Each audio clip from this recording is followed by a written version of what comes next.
तो आज हम स्टार्ट करने वाले हैं कैटालिसिस का next topic, that is the catalytic promoters and catalytic poisons. Catalytic promoters and catalytic poisons। ठीक है, तो कैटालिटिक प्रमोटर्स क्या होते हैं? मीन्स ये कुछ ऐसे सब्सटेंस हैं जिनको हम किसी कैटालिटिक रिएक्शन में डालते हैं और ये कैटालिस्ट की जो एक्टिविटी है उसको एनहांस करते हैं। ठीक है, so these are the substance which enhance the activity of catalyst in a catalytic reaction। ठीक है, मीन्स कि हमारे पास सपोज यहाँ पे जैसे हमने रिएक्शन पढ़ी है, हाइपर प्रोसेस पढ़ा हुआ है कि नाइट्रोजन गैस और हाइड्रोजन गैस को हम मिक्स करते हैं। ठीक है, और वहाँ पे हम कैटलिस्ट रखते हैं आयरन। ओके, तो iron is acting as a catalyst है, तो ये हमें अमोनिया फॉर्मेशन में हेल्प करता है। ठीक है, ये प्रोसेस को फास्ट कर देता है। बट कुछ टाइम बाद क्या है कि इसकी एक्टिविटी कम हो जाती है। ओके, सो अगर हम स्टार्टिंग में ही आयरन के साथ कोई एक प्रमोटर डाल दें तो यहाँ पे जो प्रमोटर यूज किया जाता है दैट इज द मोलिब्डेनम। ठीक है, और very very small quantity of promoter that is molybdenum is added into the iron mixture. ठीक है, जो आयरन का हम पाउडर लेते हैं या आयरन के हम जो पीस लेते हैं, ठीक है, उसमें हम क्या करते हैं, थोड़ी सी क्वांटिटी हम मोलिब्डेनम की डाल देते हैं। तो ये मोलिब्डेनम क्या करता है कि जब ये रिएक्शन चल रही होती है, नाइट्रोजन और हाइड्रोजन की आपस में कॉम्बिनेशन जो होती है that occurs on the surface of iron. ठीक है, तो उसकी सरफेस पे क्या हो जाता है, उसकी एक्टिविटी कम हो जाती है। ओके, क्योंकि हमने बोला हुआ है कि कैटलिस्ट क्या होता है, उसकी फिजिकल चेंज आ जाती है, उसकी केमिकल कंपोजिशन में कोई फर्क नहीं पड़ता। तो इसकी फिजिकल चेंज क्या आती है कि जो इसकी सरफेस के ऊपर पोर्स हैं वो समटाइम्स क्या हो जाते हैं, ब्लॉक हो जाते हैं। ठीक है, तो मोलिब्डेनम क्या करता है, उन पोर्स को ओपन करने में इनकी हेल्प करता है, तो उसकी एक्टिविटी क्या हो जाती है, इंक्रीज हो जाती है कैटलिस्ट की। Okay, so the substance which when added with the catalyst, ठीक है, तो ये क्या करते हैं, उनकी एक्टिविटी को एनहांस कर देते हैं, तो उनको हम बोलते हैं कैटालिटिक प्रमोटर्स। सिमिलरली अगर हम बात करें, हमारे पास एक रिएक्शन होती है, कार्बन मोनोऑक्साइड गैस को हम जब हाइड्रोजन गैस के साथ रिएक्ट कराते हैं, ओके, तो हमारे पास मिथेनॉल की फॉर्मेशन होती है। ओके, ये रिएक्शन वैसे एक स्लो प्रोसेस है, बट जिंक ऑक्साइड की प्रेजेंस में ये रिएक्शन क्या करता है, बहुत फास्ट चलता है, तो वहां पे जिंक ऑक्साइड क्या एज ए कैटलिस्ट काम करता है। ओके, सो कैटलिस्ट के साथ हम क्या करते हैं, क्रोमियम ऑक्साइड थोड़ा सा मिक्स कर देते हैं। तो क्रोमियम ऑक्साइड यहाँ पे क्या एक्ट करता है, एज ए प्रमोटर एक्ट करता है, जो कि जिंक ऑक्साइड कैटलिस्ट की एक्टिविटी को प्रमोट करता है, एनहांस करता है। ठीक है, तो यहाँ पे जो क्रोमियम ऑक्साइड है that is acting as a promoter and zinc oxide is acting as a catalyst. Okay, इसी तरह से हमारे पास होते हैं कैटालिटिक इनहिबिटर्स और पॉइजंस।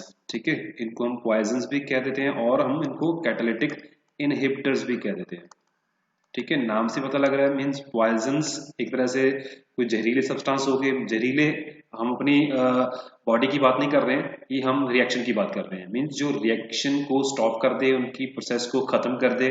ठीक है, उनको हम कैटालिटिक पॉइजंस कहेंगे या इनहिबिटर भी कह सकते हैं, क्योंकि उनको उसकी एफिशिएंसी को कम कर देते हैं। Okay, so what are the catalytic poison और inhibitors? These are the substance if present in small amount they reduce the efficiency and activity of the catalyst, or we can say it inhibit or retard the rate of catalyzed reaction. ठीक है, so what are the catalytic inhibitors or poisons? तो catalytic inhibitors or poisons, they are the substance which inhibit or retard the rate of catalysed reaction. ठीक है, जो catalysed reaction है, जो catalytic reaction है, उनका जो रेट है उसको स्लो डाउन कर देते हैं, रिटार्ड कर देते हैं, या फिर बिल्कुल ही बंद कर देते हैं उस रिएक्शन को। ठीक है, तो वहां पे वो सब्सटेंस क्या एक्ट करते हैं, एज ए पॉइजन एक्ट करते हैं। फॉर एग्जाम्पल, जैसे हमने अभी रिएक्शन लिखी थी कि नाइट्रोजन और हाइड्रोजन, ठीक है, इनका जब मिक्सचर हमारे पास अमोनिया फॉर्मेशन करता है, तो हमने देखा कि हमें वहां पे आयरन और मोलिब्डेनम का मिक्सचर लेते हैं, तो मोलिब्डेनम यहाँ पे एक्ट कर रहा है प्रमोटर, आयरन एक्ट करता है एज ए कैटलिस्ट। बट अगर वहां पे हमारे पास कुछ एनवायरनमेंट ऐसा हुआ कि एटमॉस्फेयर में हाइड्रोजन सल्फाइड गैस है, ठीक है, मींस उस इंडस्ट्री में जहां पे अमोनिया की प्रिपरेशन हो रही है और अगर साथ में ही कहीं पे हाइड्रोजन सल्फाइड की प्रिपरेशन हो रही है, तो हाइड्रोजन सल्फाइड जो कि हमारे एटमॉस्फेयर में भी आ जाएगा, तो वो क्या कर सकता है, इस रिएक्शन को रोक सकता है, ठीक है। तो वो क्या कर देता है, अगर थोड़ी सी भी क्वांटिटी उस गैस की इस मिक्सचर में कहीं से इंट्रोड्यूस हो जाए, ठीक है, तो वो क्या करेगी, इस रिएक्शन को स्लो डाउन कर देगी, ठीक है, और या फिर उसको बिल्कुल ही बंद कर देगी। तो वहां पे हुआ क्या कि जो हाइड्रोजन सल्फाइड है यहाँ पे, that is acting as a poison, ठीक है, विच इनहिबिट और retard the rate of this preparation of ammonia. Okay, similarly हमारे पास रिएक्शन है सल्फर डाइऑक्साइड की ऑक्सीडेशन जब हम करते हैं, सल्फर ट्राइऑक्साइड की प्रेपरेशन करते हैं, तो वहां पे हम प्लैटिनम लेते हैं एज ए कैटलिस्ट। ओके, वहां पे प्लैटिनम हम लेते हैं एज ए कैटलिस्ट। अगर वहां पे हमारे पास आर्सेनिक ऑक्साइड की थोड़ी सी इम्प्योरिटी भी चली गई किसी तरीके से, होता क्या है कि जब हम प्लैटिनम यूज करते हैं, तो प्लैटिनम को हम क्या करते हैं, हम पूरा प्लैटिनम एज यूज नहीं करते, वहां पे हम यूज करते हैं एस्बेस्टोस, ठीक है, एस्बेस्टोस के ऊपर हम क्या करते हैं, प्लैटिनम की कवरिंग करते हैं। ओके, तो क्योंकि प्लैटिनम एज ए बहुत एक कॉस्टली मेटल है हमारे पास, तो इसलिए हम क्या करते हैं, उसकी जस्ट एक हम प्लेटिंग करते हैं एस्बेस्टोस के ऊपर। ओके, तो एस्बेस्टोस को जब हम यूज करते हैं, तो वहां पे किसी भी तरीके से अगर हमारे पास वहां पे आर्सेनिक ऑक्साइड की हमारे पास अगर इम्प्योरिटी आ गई इस एस्बेस्टोस में, तो वो क्या करेगा, इस प्रोसेस को स्लो डाउन कर देगा, इवन स्टॉप भी कर सकता है। Okay, so the traces of arsenic oxide act as a catalytic poison for this platinized asbestos. This is used as a catalyst in the oxidation of sulfur dioxide to the sulfur trioxide. अब हमें ये चाहिए क्यों है, क्योंकि हम जब sulphuric acid preparation करते हैं, कॉन्टैक्ट प्रोसेस होता है वहां पे सल्फर ट्राइऑक्साइड से हम आगे सल्फ्यूरिक एसिड प्रिपरेशन करते हैं। ओके, तो सबसे पहला प्रोसेस क्या होता है, वहां पे सल्फर डाइऑक्साइड की हम ऑक्सीडेशन करते हैं सल्फर ट्राइऑक्साइड में, सल्फर ट्राइऑक्साइड से हम आगे सल्फ्यूरिक एसिड बनाते हैं। बट अगर हमारे पास यहाँ पे पॉइजन हो गया, कैटालिटिक पॉइजन हो गया, तो कैटलिस्ट वहां पे काम करना बंद कर देगा, सल्फर ट्राइऑक्साइड की प्रिपरेशन वहां पे स्टॉप हो जाएगी। अगर सल्फर ट्राइऑक्साइड नहीं बनेगा तो हम सल्फ्यूरिक एसिड वहां से प्रिपेयर नहीं कर सकते हैं। ओके, सो ऐसे सब्सटेंस अगर वो उनकी ट्रेस अमाउंट भी किसी तरीके से किसी कैटलाइज रिएक्शन में इंट्रोड्यूस हो जाए और वो वहां पे उस रिएक्शन को इनहिबिट कर दे या रिटार्ड कर दे, बिल्कुल स्टॉप कर दे, तो वहां पे उन सब्सटेंस को हम क्या बोलेंगे, कैटालिटिक पॉइजन बोलेंगे। ठीक है, सिमिलरली हमारे पास एक और रिएक्शन भी है, जब हम हाइड्रोजन गैस और ऑक्सीजन गैस को मिक्स करते हैं, ठीक है, और वहां पे प्लैटिनम कैटलिस्ट की हेल्प से हम क्या करते हैं, वाटर की प्रिपरेशन करते हैं। अगर इसमें कहीं भी कार्बन मोनोऑक्साइड जो है इंट्रोड्यूस हो जाए, तो वो क्या करती है, इस रिएक्शन को स्टॉप कर देती है। ठीक है, अब बात आती है भी ऐसा होता क्या है, अभी जो कैटालिटिक पॉइजन है जिनकी ट्रेस अमाउंट जो है अगर किसी रिएक्शन में आ जाए, तो वो किस तरीके से इनको स्टॉप करेगी, किस तरीके से हम इसको एक्सप्लेन करेंगे भी करता क्या मैकेनिज्म होता है वहाँ पे। ओके, सो होता क्या है कि हमें पता है कि जितनी भी कैटालिटिक रिएक्शंस हैं वो कैटलिस्ट की सरफेस पे होती है। ठीक है, तो कैटलिस्ट की सरफेस पे कोई रिएक्शन अगर हो रही है, सपोज हमारे पास यहाँ पे प्लैटिनम कैटलिस्ट है, तो प्लैटिनम की सरफेस पे कोई रिएक्शन चल रही है, कोई भी हम रिएक्शन ले लेते हैं कि प्लैटिनम की हेल्प से हमारे पास क्या होती है, कोई रिएक्शन चल रही है। ठीक है, जैसे हमने भी बोला है कि हाइड्रोजन गैस और ऑक्सीजन गैस की जो रिएक्शन है, वाटर फॉर्मेशन है, ये प्लैटिनम की सरफेस पे होता है। ओके, अगर हमारे पास वहां पे आर्सेनिक ऑक्साइड या कार्बन मोनोऑक्साइड जैसे हमने बोला अभी, ठीक है, अगर वो इंट्रोड्यूस हो जाए, तो वो क्या करता है कि जो प्लैटिनम की सरफेस के ऊपर रिएक्शन चलनी थी, इन दोनों ने एब्जॉर्ब होना था, हाइड्रोजन गैस ने और ऑक्सीजन गैस ने यहाँ पे एब्जॉर्ब होना था इसके ऊपर। ठीक है ना, अब क्या हुआ कि इसकी सरफेस के ऊपर अगर हमारे पास यहाँ पे कार्बन मोनोऑक्साइड इंट्रोड्यूस होगी, तो वो क्या करेगी, इसकी सरफेस के ऊपर खुद एब्जॉर्ब हो जाएगी।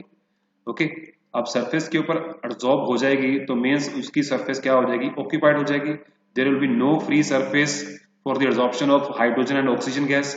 ओके, तो इस तरीके से क्या होगा कि जब सरफेस अवेलेबल नहीं रहेगी हाइड्रोजन और ऑक्सीजन के लिए, तो वो आपस में रिएक्ट नहीं कर पाएंगे, क्योंकि ये रिएक्शन जो है विदाउट कैटलिस्ट नहीं चलती है, विदाउट प्लैटिनम नहीं चलती है।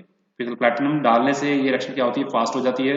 ठीक है, तो अगर प्लैटिनम की सरफेस वहां पे अवेलेबल नहीं रहेगी हाइड्रोजन और ऑक्सीजन के लिए, तो ये रिएक्शन जैसे अनकैटलाइज्ड रिएक्शन होती है, ठीक है, उसी तरीके से ये चलेगी, क्योंकि वहां पे कार्बन मोनोऑक्साइड ने क्या किया, उसकी सरफेस को ब्लॉक कर लिया। अब उसकी सरफेस ब्लॉक हो गई, तो हाइड्रोजन और ऑक्सीजन उसकी सरफेस पे एब्जॉर्ब नहीं हो पाएंगी, एब्जॉर्ब नहीं होंगी, तो उनके बीच में खुद में जो है बॉन्डिंग नहीं बन पाएगी। अगर ऑक्सीजन और हाइड्रोजन में बॉन्डिंग नहीं बनेगी, तो वाटर फॉर्मेशन वहां पे नहीं होगा। ओके, ये चीज ध्यान देनी है। दूसरा ऐसा है कि समटाइम्स क्या होती है कि जो ये कैटालिटिक पॉइजन्स होते हैं, ठीक है, ये एज ए इम्प्योरिटी भी एक्ट करते हैं। तो अगर किसी रिएक्शन में इम्प्योरिटी इंट्रोड्यूस हो जाए, अगर किसी कैटलिस्ट में इम्प्योरिटी आ जाए, ठीक है, तो इम्प्योरिटी भी क्या करती है, उसकी पोर्स को ब्लॉक कर सकती है। जैसे हमने बात की है कि हाइड्रोजन सल्फाइड, ठीक है, जैसे हैपर प्रोसेस हमने देखा था कि वहां पे आयरन की जरूरत पड़ती है। तो अगर वहां पे हाइड्रोजन सल्फाइड जैसे अगर इंट्रोड्यूस हो जाता है, तो हाइड्रोजन सल्फाइड क्या करता है, वो जो कैटलिस्ट है उसके साथ रिएक्ट कर जाता है, ठीक है, मीन्स वो एज ए इम्प्योरिटी वहां पे आया और वो कैटलिस्ट के साथ रिएक्ट कर गया। और जब आयरन और हाइड्रोजन सल्फाइड रिएक्ट करते हैं, तो वहां पे आयरन सल्फाइड और हाइड्रोजन गैस रिलीज हो जाती है। अब हमें रिएक्शन के लिए चाहिए क्या था, प्योर आयरन चाहिए था, बट वहां पे बना क्या, आयरन सल्फाइड बन गया। तो आयरन सल्फाइड उस रिएक्शन के लिए एक तरह से इम्प्योरिटी है, ठीक है, क्योंकि उसने उसकी सरफेस को ब्लॉक कर लिया। आयरन से क्या बनने लग गया, आयरन सल्फाइड बनने लग गया। ओके, अदरवाइज जो रिएक्शन है वो आयरन जीरो हमारे पास मेटेलिक सरफेस हमें चाहिए होती है, बट यहाँ पे क्या बन गया, ये आयरन टू पॉजिटिव फेरस बन गया। अब फेरस की सरफेस के ऊपर वो रिएक्शन नहीं चलेगी, तो इसलिए हम कहते हैं कि यहाँ पे जो H2S है, ये एक तरह से इम्प्योरिटी वहां पे क्रिएट कर देता है, ठीक है, केमिकल रिएक्शन हो जाती है आयरन के साथ। तो यहाँ पे ये एज ए कैटालिटिक पॉइजन का काम कर रहा है। okay, so next we have the type of the catalysis reaction, ठीक है, और type of the catalytic reactions, types of catalysis और catalytic reactions। हम पूरी केमिस्ट्री में दो टाइप्स की जो कैटालिटिक रिएक्शंस हैं, कैटालिसिस है, वो पढ़ते होते हैं। एक होती है हमारे पास homogeneous catalysis, homogeneous catalysis, and second is the heterogeneous catalysis। अब इनका क्या मतलब है, अब देखिए, अगर किसी रिएक्शन में सपोज हमारे पास जो रिएक्टेंट्स हैं वो गैसियस स्टेट में है, जैसे हमने अभी रिएक्शन लिखी है कि sulphur dioxide and oxygen both are gases, ठीक है, तो ये सल्फर ट्राइऑक्साइड बना रहे हैं, तो इसमें जो प्रोडक्ट है और रिएक्टेंट है बोथ आर गैसियस स्टेट। अगर हमारे पास यहाँ पे कैटलिस्ट जो है वो गैसियस स्टेट में हो, means if the catalyst and the reactant and products are in the same state, same physical state, then the catalysis will be known as the homogeneous catalysis. Okay, अगर हमारे पास reactant और products जो है वो liquid state में है और हमारा कैटलिस्ट भी लिक्विड स्टेट में है, तो हम क्या कहेंगे, वो होमोजेनियस कैटालिसिस होगी। Okay, on the other side, heterogeneous catalysis is that one in which if the reactant and product are in the different state as that of the catalyst, then that reaction will be known as the heterogeneous catalysis। ठीक है, suppose यहाँ पे जो हमारे पास reactants हैं वो gaseous state में है, ठीक है, प्रोडक्ट भी मान लो कि गैसियस स्टेट में है, बट जो हमारा कैटलिस्ट है अगर वो सॉलिड स्टेट में है, तो इस टाइप की जो कैटालिटिक रिएक्शंस होगी, इस टाइप की जो कैटालिसिस होगी, उसको हम क्या बोलेंगे, that will be known as the heterogeneous catalysis. Okay, तो जैसे मैं अभी रिएक्शन बता रहा था आपको, होमोजेनियस कैटालिसिस जो है गैस फेज में कौन कौन सी रिएक्शन होती है, एक तो हमने अभी पढ़ी है कि sulphur dioxide plus oxygen gas जब in the presence of nitrous oxide react करते हैं, तो ये सल्फर ट्राइऑक्साइड बनाते हैं। अब इन सब में जो हमारे पास रिएक्टेंट्स और प्रोडक्ट्स हैं वो क्या है, गैस स्टेट में है, ठीक है, तो ये हमारी एक कंप्लीट रिएक्शन है। इसी तरीके से जो ऑक्सीडेशन होती है कार्बन मोनोऑक्साइड की, ठीक है, तो कार्बन डाइऑक्साइड फॉर्मेशन होती है। ओके, तो यहाँ पे भी अगर हम कोई कैटलिस्ट यूज करते हैं, अगर वो गैस स्टेट में है, अगर हम सेम कैटलिस्ट यूज कर रहे हैं यहाँ पे, तो इस टाइप की रिएक्शन को भी हम क्या बोलेंगे, होमोजेनियस कैटालिसिस बोलेंगे।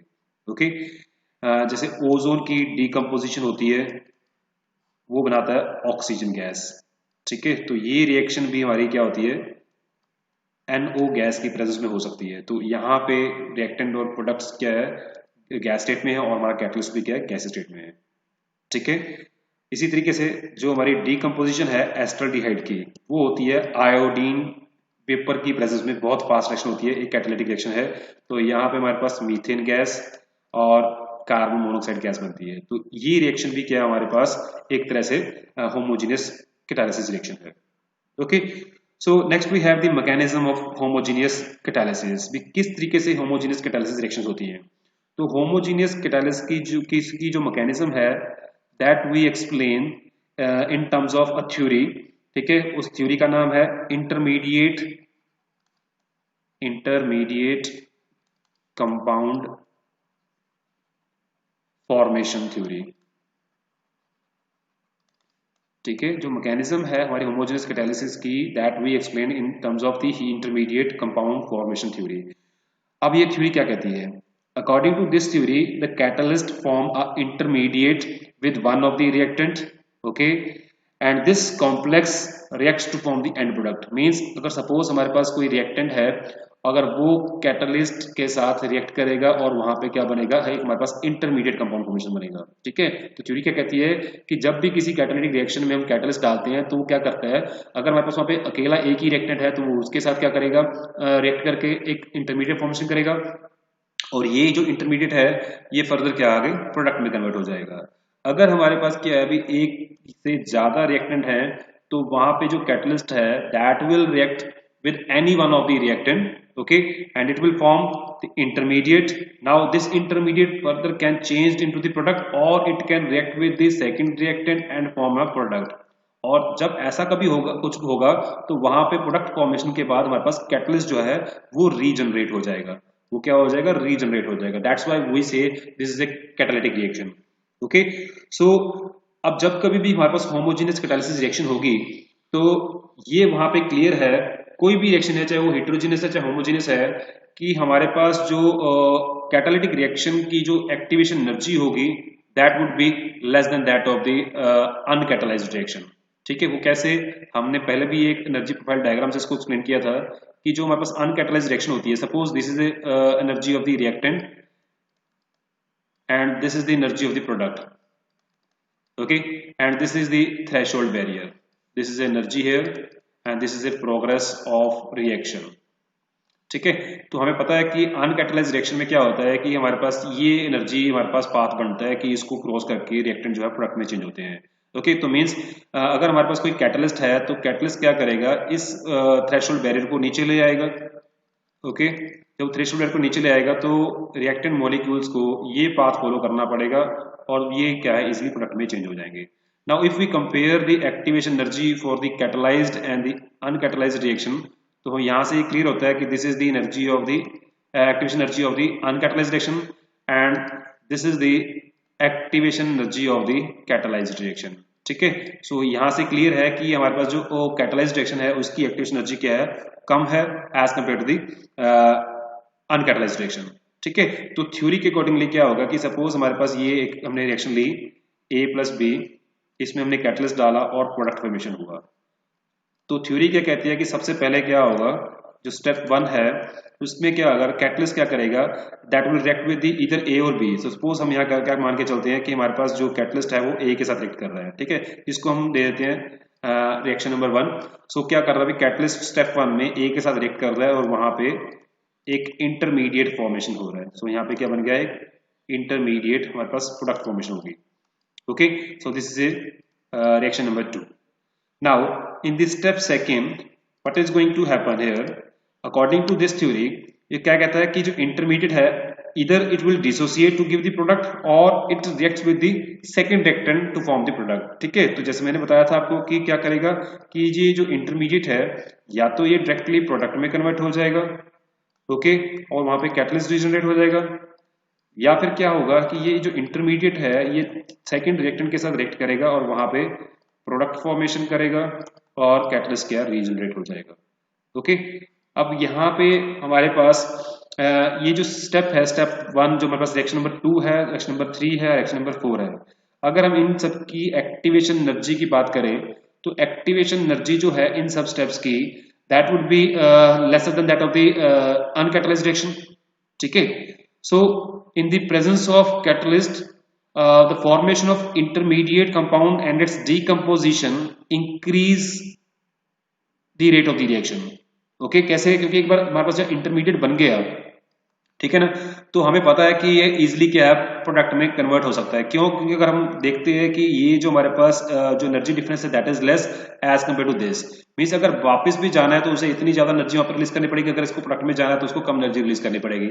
ओके, सो यहाँ पे एक बार क्या करते हैं कि देखो हमारे पास क्या है कि जब थ्रेशोल्ड बैरियर नीचे आ गया तो more and more reactant will react with the catalyst and form the intermediate, और जितने ज्यादा इंटरमीडिएट फॉर्मेशन हो जाएगी वहां पे टेंडेंसी रहेगी कि वो डीकम्पोज करे एज सच कि वो प्रोडक्ट में कन्वर्ट हो जाए, ठीक है, ना कि वो रिएक्टेंट में जाए। तो मीन्स रिवर्सिबल रिएक्शन के चांसेस क्या होते हैं, कम होते हैं, और या तो वो डायरेक्टली AAC जो है वो प्रोडक्ट में कन्वर्ट होएगा, या फिर जो सेकंड रिएक्टेंट है उसके साथ रिएक्ट करके इजिली प्रोडक्ट में कन्वर्ट हो जाएगा, ठीक है, क्योंकि उसको एक्टिवेशन एनर्जी क्या चाहिए होती है, कम चाहिए होती है फर्दर प्रोडक्ट में जाने के लिए।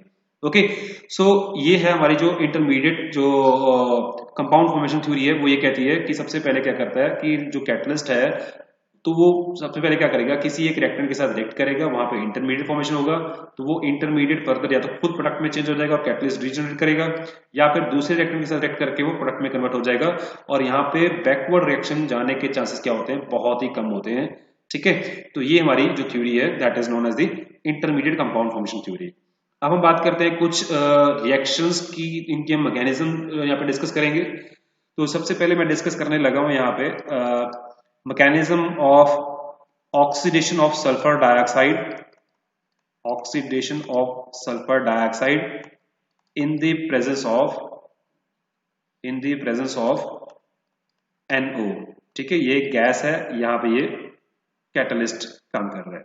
तो हमने देखा था क्या होती है रिएक्शन, ये sulphur dioxide and oxygen gas ये रिएक्ट करती हैं in the presence of NO gas, ठीक है, जो कि कैटलिस्ट है यहाँ पे, और they form the sulphur trioxide, ठीक है। So in this reaction this NO combine with the either sulphur dioxide और ऑक्सीजन, क्योंकि कैटलिस्ट है, अकॉर्डिंग टू थ्योरी क्या होना चाहिए, ये किसी एक रिएक्टेंट के साथ रिएक्ट करेगा, ठीक है, और वहां पे एक इंटरमीडिएट बनेगा, वो इंटरमीडिएट क्या करेगा, या तो खुद प्रोडक्ट में चेंज हो जाएगा, या फिर क्या करेगा वो किसी दूसरे रिएक्टेंट के साथ रिएक्ट करके वो प्रोडक्ट फॉर्मेशन करेगा। तो इसमें होता क्या है कि फर्स्ट स्टेप में इस रिएक्शन की मैकेनिज्म क्या कहती है कि जो कैटलिस्ट है हमारे पास, ये क्या करता है, सबसे पहले ऑक्सीजन के साथ कंबाइन करता है, ठीक है, और वहां पे NO2 गैस फॉर्मेशन होती है। अब NO2 तो हमारे प्रोडक्ट में नहीं है, means it is a intermediate, ठीक है। तो यहाँ पे जो कैटलिस्ट है that react with the one of the reactant and form an intermediate, so here the NO2 is intermediate. In the step second, what is going to happen? Now this intermediate, that is NO2 gas, it react with the second reactant, okay, and it forms the sulfur trioxide gas, and NO is regenerated here, okay। इस तरीके से reaction होती है। अब ये दोनों जो steps हैं that are very very fast, okay, that is very very fast, means the formation of intermediates is very very fast and its further conversion into the product is very very fast, okay। so दोनों क्या करते हैं, हमारे पास ये reaction जो है fast हो जाती है, मींस कैटलिस्ट की प्रेजेंस में क्या होगी, रिएक्शन फास्ट होगी। अगर हम यहाँ पे NO नहीं यूज करते हैं तो हमारी रिएक्शन क्या होती है, ये स्लो होती है, बहुत ज्यादा स्लो होती है। इसी तरीके से मैं डिस्कस करता हूँ एक और रिएक्शन, जिसमें हम देखते हैं कि जो डीकम्पोजिशन है एस्टल्डिहाइड की, okay, into the methane and carbon monoxide gas, ठीक है। I am going to discuss the mechanism of some of the homogeneous catalytic reactions. तो हमने देखा था कि ये जो रिएक्शन है that proceeds very fast in the presence of iodine vapours, ठीक है। तो इसका मैकेनिज्म क्या एक्सप्लेन करते हैं कि स्टेप 1 में क्या होता है कि हमारा जो रिएक्टेंट है और कैटलिस्ट है ये आपस में रिएक्ट करते हैं, ठीक है, both are gases, so they form methyl iodide, ठीक है, which is a intermediate, carbon monoxide and hydrogen iodide. Now one of the product is formed here and the two product are the intermediate, ठीक है। तो ये दोनों हमारे जो intermediate हैं सेकेंड स्टेप में ये आपस में रिएक्ट करते हैं and they form the methane and iodine is regenerated, ठीक है। अब इस रिएक्शन में क्या हुआ कि रिएक्टेंट और कैटलिस्ट दोनों रिएक्ट किए, हाँ, एक प्रोडक्ट फॉर्मेशन कर दिया और एक हमारे पास दो यहाँ पे इंटरमीडिएट बन गए। अब ये दोनों इंटरमीडिएट क्या करते हैं, आपस में रिएक्ट करते हैं और ये दूसरा प्रोडक्ट फॉर्मेशन करते हैं और यहाँ पे आयोडीन जो है वो रीजनरेट हो जाती है, मींस कैटलिस्ट हमारा यहाँ पे रीजनरेट हो गया, ठीक है। Similarly we can explain the mechanism of a reaction catalytic decomposition of N2O, ठीक है। N2O गैस डिकम्पोज करती है, नाइट्रोजन गैस बनाती है और हमारे पास यहाँ पे ऑक्सीजन गैस बनती है, ओके। सो ये जो डिकम्पोजिशन है that occurs very very fast in the presence of chlorine gas. अब यहाँ पे क्या होता है कि स्टेप 1 में क्या एक्सप्लेन करते हैं कि जो क्लोरीन है that changes into the chlorine atoms, ठीक है, when we heat this reaction, तो वहाँ पे क्या होता है, जो क्लोरीन है वो डिकम्पोज करती है, वो क्लोरीन एटम बनाती है। तो सेकेंड स्टेप में ये जो क्लोरीन एटम बना ये क्या करता है, रिएक्टेंट के साथ रिएक्ट करता है, ठीक है, और वहाँ पे नाइट्रोजन गैस और ClO गैस जो है इंटरमीडिएट फॉर्मेशन होती है, ठीक है। इन द नेक्स्ट स्टेप ये जो हमारा इंटरमीडिएट बना दैट इज ClO, ठीक है, 2 molecules of ClO react with each other and form oxygen gas and the chlorine gas, ठीक है। तो क्लोरीन हमारी यहाँ पे रीजनरेट हो जाती है, ठीक है, दोनों प्रोडक्ट यहाँ पे बन गए, nitrogen gas and the oxygen gas, और ये जो ClO था that is a intermediate, okay. तो ये इंटरमीडिएट आपको नेक्स्ट स्टेप में हमारे पास यहाँ पे यूज हो गया। So these are the few examples of the homogeneous catalytic reaction in the gas phase. Next, I am going to discuss the kinetics of the homogeneous catalysis. Kinetics of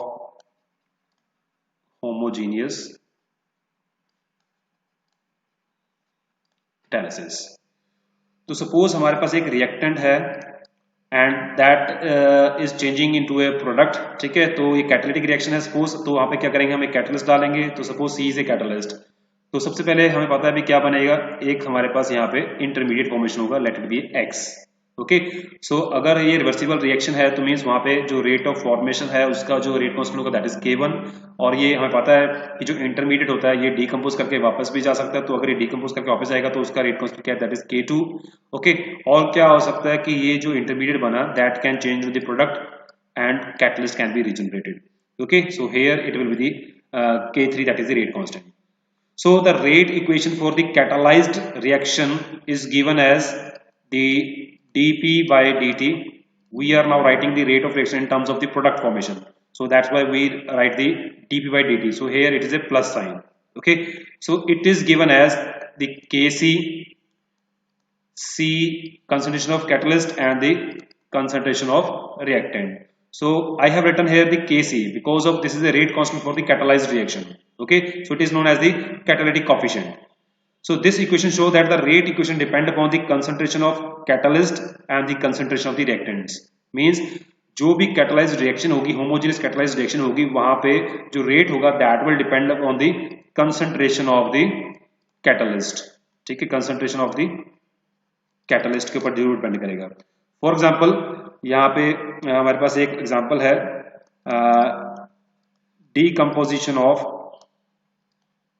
decomposition of acetaldehyde, ठीक है। अभी हमने discuss किया था acetaldehyde, तो क्या देखा गया है कि जो एस्टल्डिहाइड है जब ये डीकम्पोज करता है in the gaseous phase it forms the methane gas and the carbon monoxide gas, ठीक है। तो एक्सपेरिमेंटली क्या देखा गया है कि इस रिएक्शन का जो रेट है दैट इज CH3CHO, जिसको हम इस तरीके से भी लिख सकते हैं, okay, and that is equal to the K1 concentration of acetaldehyde raise to power 2, means the decomposition of the acetaldehyde follows the second order reaction in terms of the concentration of acetaldehyde. ये कब है, जब हमारे पास यहाँ पे uncatalysed reaction है, ठीक है। तो क्या यहां से पता चलता है कि एक्सपेरिमेंटली जो रेट हमें पता लगा मींस कि जो इसका मैकेनिज्म होगा उसमें क्या हो रहा होगा कि दो मॉलिक्यूल्स क्या कर रहे हैं, आपस में रिएक्ट कर रहे हैं और वहां पे मीथेन और कार्बन मोनोऑक्साइड गैस फॉर्मेशन कर रहे हैं, ठीक है। तो ये अगर रिएक्शन है तो इसका रेट क्या रहेगा, that would be the depending on the concentration of acetaldehyde, और यहाँ पे दोनों टर्म्स के कंसंट्रेशन किसके, दोनों टर्म्स के हैं यहाँ पे, that are the acetaldehyde. So इस केस में जो रेट होगा that would be equal to K concentration of acetaldehyde square, okay. But in the presence of iodine vapours, हमें पता है भाई आयोडीन वेपर क्या करते हैं, वहां पे कैटलिस्ट काम करते हैं, तो उस केस में क्या देखते हैं हम कि जो रिएक्शन है that again follows the second order kinetics, but उस केस में जो हमारा अगर हम इन कंपैरिजन टू देखें कि एस्टल्डिहाइड जो रेट है दैट इज फर्स्ट ऑर्डर, ठीक है। तो हमने अभी देखा था कि जो हमारा काइनेटिक्स है जो फॉलो करता है कैटालिटिक रिएक्शन में that depends on the concentration of catalyst, ठीक है। तो क्या देखते हैं अभी इसके हमारे पास जो rate constant that is K1, तो सबसे पहले क्या बन रहा है, हमारे पास एक इंटरमीडिएट बन रहा है यहाँ पे, दूसरा इंटरमीडिएट बन रहा है और एक प्रोडक्ट फॉर्मेशन हो रहा है। तो स्टेप सेकंड में हमारे पास क्या होता है कि methyl iodide and HI they react and form the methane and iodine release. तो इस केस में जो हमारा रेट है, ठीक है, तो वो क्या हम देखते हैं कि that is equal to the K1 concentration of acetaldehyde and the concentration of iodine. ठीक है, यहां पे भी रेट जो है that is again second order, but it is first order with respect to the concentration of acetaldehyde. Okay, so अब यहां से हमें क्या पता चलता है कि ये जो फर्स्ट स्टेप होगा that is a slow process. Okay, क्योंकि जब हमारे पास फर्स्ट रिएक्शन है, क्योंकि जो हमारे पास स्लो स्टेप होता है उसी से हम रेट डिटरमिन करते हैं। तो अगर एक्सपेरिमेंटली रेट हमें ये मिल रहा है तो means this would be the slowest step and this would be the fast step. ठीक है, तो इस तरीके से हम किसी भी रिएक्शन का जो है मैकेनिज्म और उसका रेट जो है, उसकी काइनेटिक्स जो हम लिख सकते हैं, और अनकैटलाइज्ड रिएक्शन और जो कैटलाइज्ड रिएक्शन है वो हम इजिली यहाँ पे उसको एक्सप्रेस कर सकते हैं। अब यहाँ पे एक चीज और भी देखी गई है कि अगर हम एस्टल्डिहाइड की डिकम्पोजिशन करते हैं विदाउट कैटलिस्ट, तो वहां पे जो एक्टिवेशन एनर्जी हमें चाहिए होती है that is around 188 kilo joule पर mole is required. But when we add the iodine vapor into this reaction, again the reaction is following the second order kinetics. Okay, but in that case we require the activation energy equals to 138 kilojoule per mole. अब अगर हमें catalyzed reaction में activation energy कम चाहिए तो means that reaction would be fast. Okay, so iodine vapour डालने से ये reaction हमारे पास क्या हो जाती है, फास्ट हो जाती है। ठीक है, और जो रेट है that depends on the concentration of the acetaldehyde as well as the concentration of the iodine vapours. So this is all about the today's lecture.